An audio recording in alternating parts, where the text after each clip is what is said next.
When we first started out, and I would tell people I'm making a film about marriage, people knowing me would say, gay marriage? And I'd say, no, about marriage. And they'd say, straight marriage? And I'd say, no, about marriage for everybody.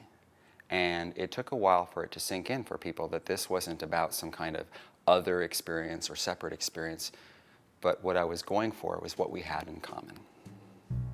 In 2004, when we got started, the way that gay relationships were being talked about, when they were being talked about, was as if it were some kind of other, as if we were sitting at the little kids' table at Thanksgiving, looking at the big kids, and it was the first time occurring to us that maybe we could have relationships or maybe we could get married. And knowing long-term couples as I did, and having had the benefit of knowing a lot of elders who had just amazing stories, I thought how important that is to include that so people know what the stakes are. When the film first came out, I was rather surprised by the interest from all sorts of people who were interested in using the film on a community level. Of course, as a filmmaker, I was interested in my film playing in theaters and going to festivals and all that stuff. And it hadn't occurred to me, honestly, that this could be used in churches and schools and community centers and people who were wanting to have dialogue and conversation and education. So we created the Hearts and Minds campaign. I've had the good fortune to take the film all over the country, partnering with local organizations, large and small, schools, community centers, independent theaters. It's played all over Oklahoma, Maine, Indiana, lots of places I never expected that my film would play. And what's really cool is that here it is 8 years later, and it feels like the mainstream of the conversation around same-sex marriage is coming around to where the film has always been. And that's that people do, first and foremost, get married for love. That's our ideal anyway. And we all know that nobody has to be educated about that. And that marriage is ultimately about choosing your family. The response from audiences has been so affirming in so many different ways. And of course, afterwards, what people really want to know is what's going on with the folks in the movie. How are their lives changed? And I can tell you. Aubrey and Laramie are doing great. They have 2 beautiful children and thriving careers, and they're really involved in their communities and with their extended families, and they're, quite frankly, living out the American dream as a typical family of 4. Even before we started the film, Heather and Leslie were the named plaintiffs among several plaintiffs in a court case here in Washington State. But first it won in King County Superior Court, and it went all the way to the Washington State Supreme Court and went down by 1 vote. But their drive was to get their rights. Their desire to get married has always been about erasing this stigma of being a second-class citizen.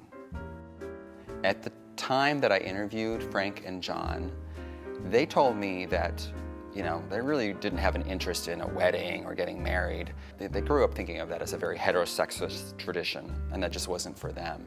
But they definitely wanted to have a civil ceremony and to have equal status under the law.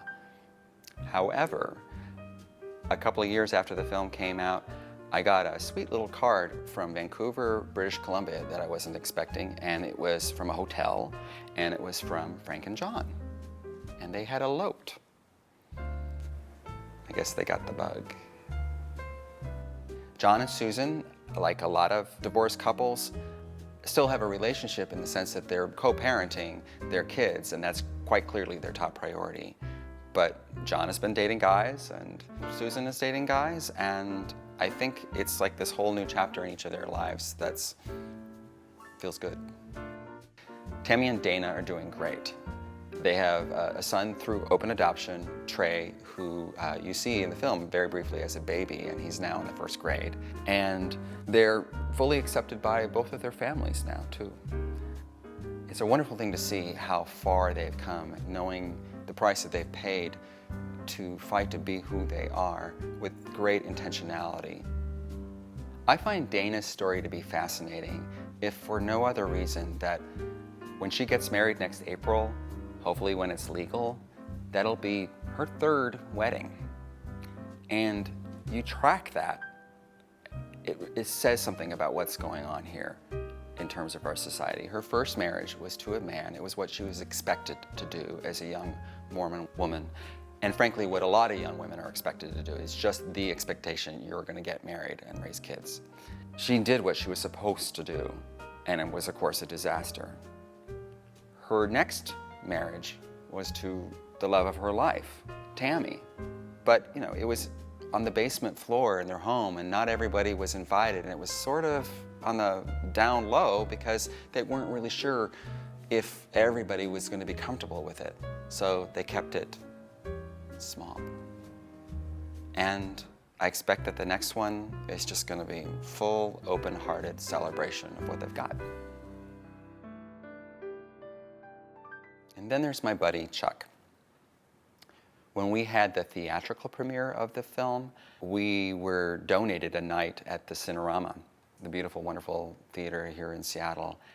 And the night that they donated just happened to be June 14th, which everybody knows is Flag Day. So I invited a special guest, Colonel Greta Kammermeyer. She's very well known in this audience, being a hero to many in the gay community. She arrived in her civilian garb, and during the credits, she peeled that off, and underneath, she had her full dress uniform. I introduced her, and all the breath went out of everyone in the room as she came down the aisle. Then, on behalf of all of us present, Colonel Kammermeyer presented Chuck with a service flag to honor the service of his partner, David. You know, I'm a pretty patriotic person, but I have to admit, there's always been a little bit of an asterisk there, because I know that I don't necessarily have the same rights as other people as a gay man. But that night, I felt like I got to claim it. I got to see that really the flag doesn't represent any single ideology or party or political persuasion. It isn't a political emblem at all. It's about what we believe this country is and can be. It's about our American dream. And I felt like all of us got to claim it. And Chuck was so moved. It was such a wonderful, healing thing to be able to give him. You know, I remember Chuck saying to me, I don't understand how a complete stranger could be so kind to me to do something like that, to give me a flag. And I was like, Chuck, do you have any idea how many strangers have seen your story and wondered, how can that man, a complete stranger to me, be so trusting and open to share that story? It was such a gift. I'm sorry to say that Chuck isn't with us anymore. He passed away a few years ago. But the journey that Chuck went on in the course that I knew him, from having just freshly come out to telling his story for the first time, slowly opening up, reconnecting with a community he didn't even know existed, finding a role in that community as an elder, proud to tell a story. And a storyteller is the traditional role of an elder. It was so healing for him, and so many people benefited from that. Very often after the film, people will come up to me and immediately tell me how horrible they feel about what Chuck went through having to be in the closet for 50 years. And a lot of young people in particular aren't aware of how harmful the closet was, how constricting it was for so many people. And of course it still is for many people, for too many people. But I'm reminded that not only did Chuck have to pay an extra price in the era that he grew up in, and it certainly constricted his choices, but I don't want us to forget what we lost out on, that the closet deprived us of this beautiful man and this wonderful story and this terrific example of a healthy, long-lasting relationship. That's the kind of role model that we're always looking for, gay or straight. And as a gay man, I certainly didn't have that growing up. I certainly didn't see any visible, older gay role models. And I'm glad we got his story out there. If there's anything I'm most proud of, it's the fact that we have brought forth these stories that otherwise would be hidden, and I find them to be so powerful and so needed. Of course, having made the film, I get asked a lot, well, what did you learn about marriage in the course of doing all these interviews with all these different types of couples? And, you know, there's so many things I can say about communication, about how to resolve conflict, about the dedication, having humor, having a way to fight fairly, all that stuff. But the one thing that really stands above all else that I think all of the lasting couples that I talk to have in common is that they believe in love.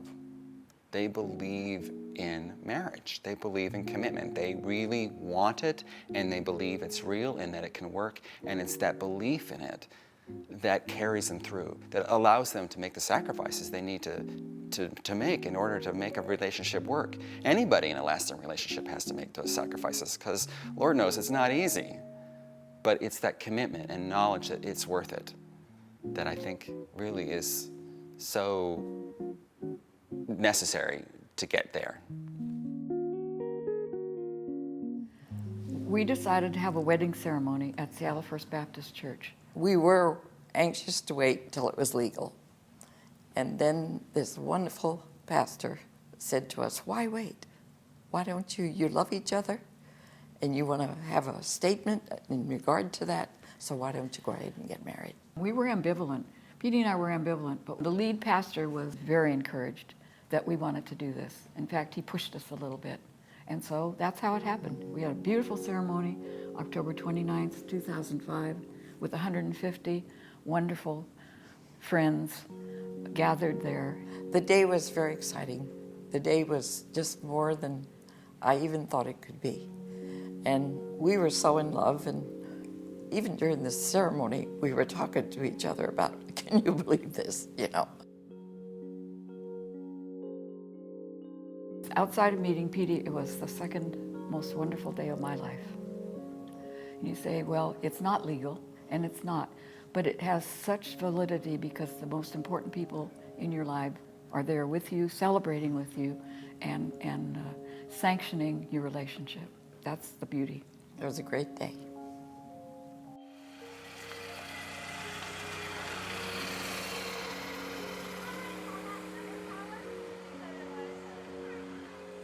As a single guy, some people wonder, like, well, what's my stake in this? Why has this been my passion for so many years?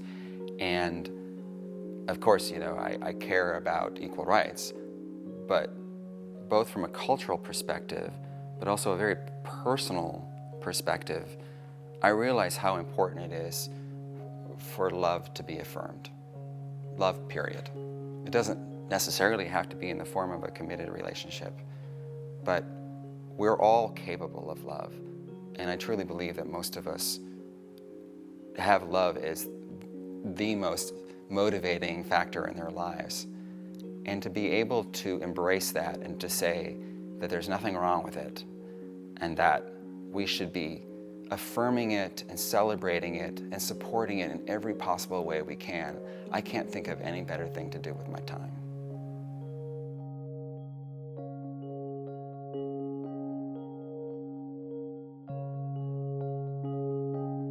This public television presentation is made possible with support from the Fagala Ben Miriam Trust, Nicholas Irwin, and viewers like you. For more on In-Laws and Outlaws and the Hearts and Minds campaign, visit www.inlawsandoutlaws.film.com.